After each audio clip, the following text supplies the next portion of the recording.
Sheikh chilli एक महान सूफी संत और दार्शनिक थे। मुगल बादशाह शाहजहां का पुत्र दारा शिकोह उन्हें अपना गुरु मानता था। शाहजहां भी उनके बहुत बड़े प्रशंसक थे। उनका वास्तविक नाम सूफी अब्द उर रज्जाक था।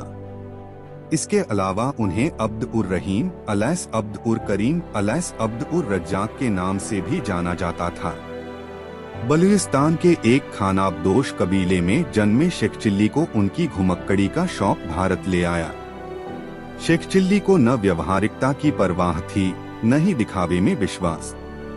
वे अपनी बात बड़ी ही ईमानदारी और साफगोई से कह दिया करते थे। वे इतनी खरीखरी होती थी कि उसमें से हास्य उत्पन्न हो जाता था। उनकी सरलता और भोलापन भी लोगों को हंसने पर विवश कर देता था। शेख चिल्ली भारतीय किस्से कहानियों के एक मजेदार और रोचक पात्र के रूप में मशहूर हैं।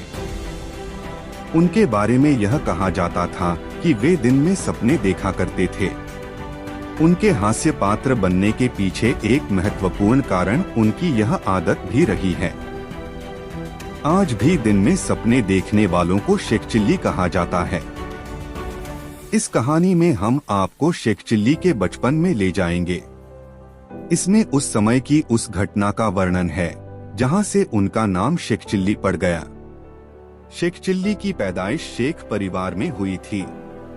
पिता जब अल्लाह को प्यारे हो गए तब माँ ने बेहद करीबी में उसकी परवरिश की। करीबी के बावजूद माँ उसे अच्छी तालीम दिलवाना चाहती थी, इसलिए उसका दाखिला गांव के एक मदरसे में करवा दिया।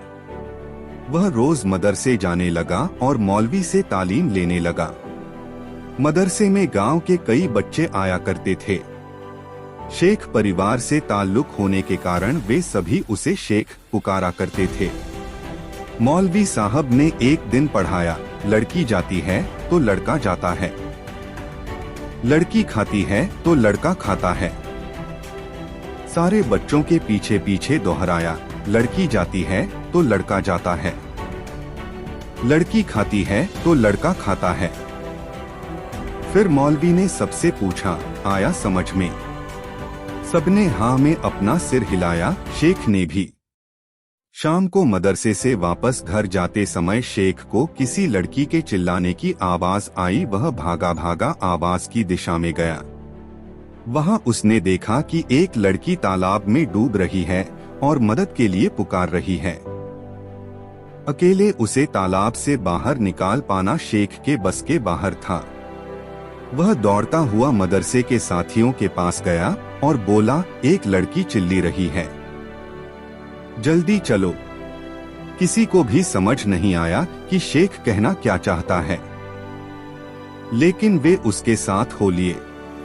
तालाब पर पहुंचकर जब उन्होंने एक लड़की को डूबते हुए देखा तो उसकी मदद कर उसे बाहर निकाला। तालाब से बाहर निकलने के बाद भी वह रोना पीटना मचाती रही। उसे देख शेख बोला, देखो अब भी कितना चिल्ली रही है। अरे अब चुप भी हो जा। बार बार चिल्ली सुनकर शेख के साथी तंग आ चुके थे। वे बोले, शेख तू बार बार चिल्ली रही है, क्यों कह रहा है? अरे मौलवी साहब ने ही तो सिखाया था, लड़के के लिए जाता है, लड़की के लिए जाती है। वैसे ही लड़के के लिए चिल्ला रहा है और लड़की के लिए चिल्ली रही है। उसकी मूर्खतापूर्ण बात सुनकर सब ठहाका मारकर हंस दिए। उस दिन के बाद से सब उसे चिल्ली चिल्ली चिढ़ाने लगे और बाद में यह चिल्ली शेख के साथ जुड़ गया और वो शेख चिल्ली कहलाने लगा।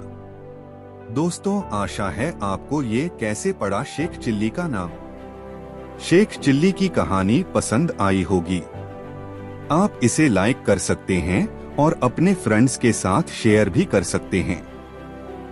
मजेदार शेख चिल्ली की कहानियां पढ़ने के लिए हमें सब्सक्राइब जरूर कीजिए। थैंक्स।